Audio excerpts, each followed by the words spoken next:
principalmente del tipo de neoplasia, y lo vamos a ver más adelante, y también en base al tratamiento que los pacientes reciben. Así vemos y vamos a ver los criterios que para el síndrome de lisis tumoral de laboratorio, la incidencia es de 0.42 al 42%, del síndrome de lisis tumoral clínico de 0.33 a 27%, y en el caso de en relación a la patología, en las leucemias agudas, la incidencia es hasta del 7%, en linfomas hasta del 11%, pero sin embargo hay leucemias y linfomas que tienen una evolución o una progresión muy acelerada y se puede presentar hasta en el 25%. Y es muy importante mencionar que se puede presentar espontáneamente. Allí se menciona el 1%, sin embargo, se han reportado hasta que la tercera parte de los pacientes puede presentarse en forma espontánea, y los últimos años que antes no se reportaba, se ha reportado que este síndrome se presenta en otros tipos de leucemias como las crónicas, que antes era muy difícil que se reportara, así como también en otros tipos de tumores como el cáncer de colon o el carcinoma hepatocelular. Ya habíamos mencionado entonces que los factores de riesgo van a ser el tipo de tumor, está relacionado también a la terapia que se utiliza, sin embargo también es muy importante considerar otros factores como son los factores bioquímicos. Aquí vemos, por ejemplo, el ácido úrico de base que tenga el paciente y, por ejemplo, también la función renal. Y en base a estos factores, nosotros podemos determinar qué riesgo tiene nuestro paciente de desarrollar este síndrome, de tal manera que vemos que los pacientes que están de riesgo bajo van a tener un riesgo de 1%, los que clasificamos como de riesgo moderado tienen el riesgo de 1 a 5%, y los pacientes que clasificamos dentro del riesgo alto tienen más del 5% de probabilidades de desarrollar este síndrome. En relación a la fisiopatología, nos podríamos pasar toda la sesión hablando de esto, solo es para recordar que todo parte del factor desencadenante es la destrucción de las células neoplásicas, con lo que hay liberación a la circulación de iones intracelulares o bien de ácido úrico, de fosfato, de potasio, en forma extracelular. El riñón, que es el principal sitio de excreción de estos, rebasa la capacidad excretora de los túbulos renales, estos se acumulan y dan manifestaciones sistémicas que pueden ser musculares, del sistema nervioso central, cardiovasculares, pulmonares y sobre todo renales. Y bueno, el diagnóstico clínico es, revisé cerca de 18 guías, encontré mucha información. Y aquí vemos que los criterios de Cairo y Bishop se menciona que se considera un síndrome de lisis tumoral cuando hay 2 o más cambios de estos electrolitos dentro de los 3 primeros días previos al tratamiento o 7 días después del mismo tratamiento. Estos criterios quiero mencionarles que revisé que se realizaron después de estudiar 43 años de todos los casos que se habían presentado. Este trabajo se realizó en el 2008, se publicó en el 2010 y de hecho en la publicación del 2010 ya no se refiere al calcio como un criterio de laboratorio, la hipocalcemia ya se excluyó. Y en los adultos es importante también considerar que el fósforo no debe ser arriba de 6.5, sino por arriba de 4.5. Y en relación al daño tisular que se refiere a los criterios clínicos, se menciona que son los criterios de laboratorio que ya había mencionado, más uno de los siguientes, que sea creatinina por arriba de 1.5 veces el valor considerado normal de acuerdo a la edad, que exista arritmia cardíaca o muerte súbita y las convulsiones. Y de esa manera, nosotros podemos ver que de acuerdo a la presencia o ausencia de esos criterios de laboratorio y clínicos, nosotros podemos clasificar el grado de gravedad desde 0 hasta 5, así vemos que el grado 0 prácticamente están ausentes los datos de laboratorio, sin embargo la creatinina es de 1.5, sin embargo vemos como en el grado 5 están presentes todos y prácticamente son los pacientes, ese 15% que decíamos que podían fallecer. Y ya para hablar del tema de lo que es la prevención, es muy importante mencionar que estos 3 puntos, el reconocimiento de los factores de riesgo que ya habíamos mencionado, la monitorización de estos pacientes y la instauración rápida y enérgica de medidas preventivas.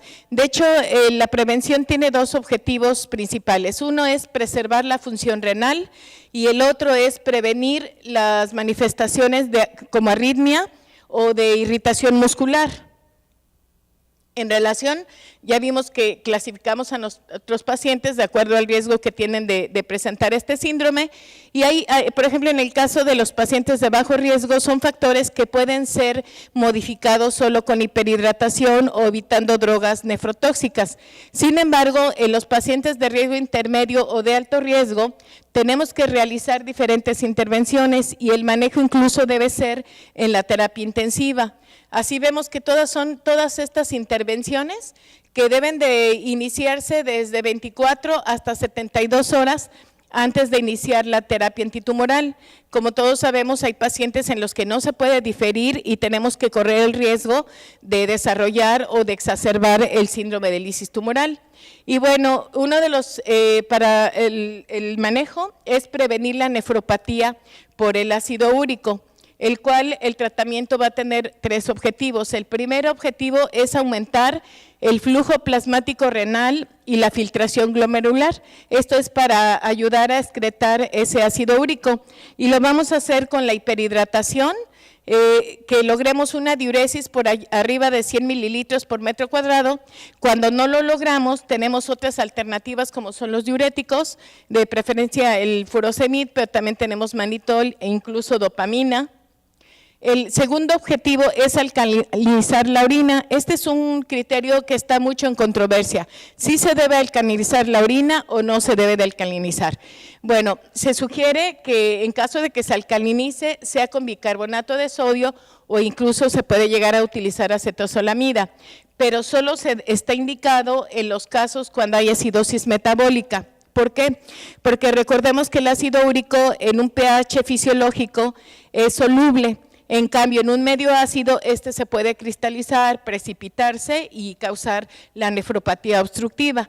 Además de que también en pacientes en donde no es necesario alcalinizar, podemos condicionar depósito de fosfato cálcico, se hacen cristales y además va a dañar el riñón, el corazón y otros órganos, lo que se conoce como nefrocalcinosis.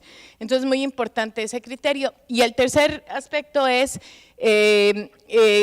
tratar de disminuir la producción del ácido úrico o disminuirla, y esto lo vamos a lograr con dos medicamentos. El primero es el allopurinol, que es el que todos tenemos en nuestro medio, el cual actúa inhibiendo la enzima jantina oxidasa, de tal manera que la hipojantina no se convierte en jantina y esta tampoco en ácido úrico.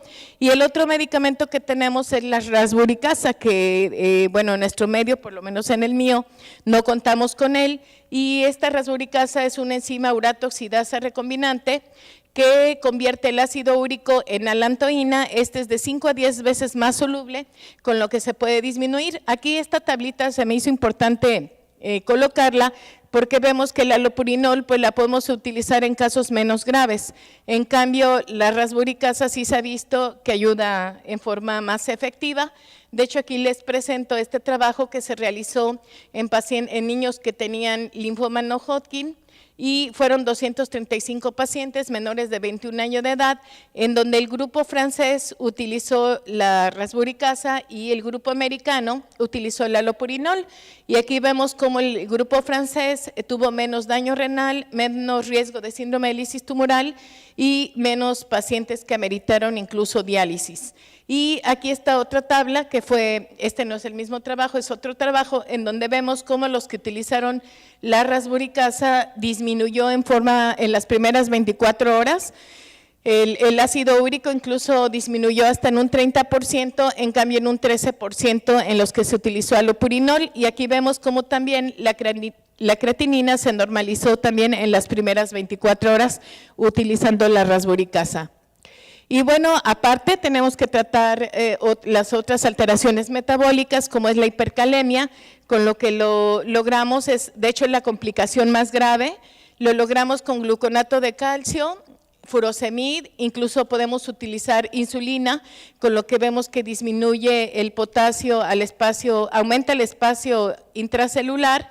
y hay otros medicamentos que tampoco tenemos en nuestro medio, como la resina de intercambio. En relación a la hiperfosfatemia, sabemos que esta es también la complicación que nos puede condicionar hipocalcemia y bueno, la podemos resolver utilizando hidróxido de aluminio y en casos severos con hemodiálisis.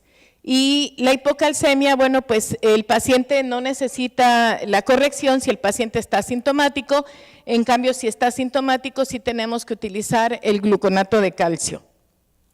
Y las indicaciones para diálisis es cuando con el tratamiento médico no podemos corregir estas alteraciones de los electrolitos, que el paciente tenga hipocalcemia sintomática, oliguria o hipertensión arterial.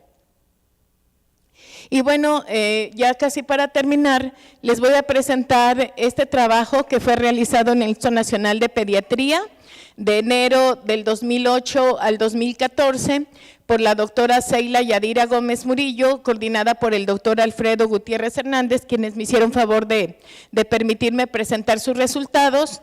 Y veremos que en este trabajo se incluyeron 22 pacientes, 11 del servicio de oncología, 11 de otros servicios que incluye el servicio de hematología, y aquí vemos que la edad media fue de 9.6 años para los servicios de oncología y hasta 12 años para el servicio de hematología.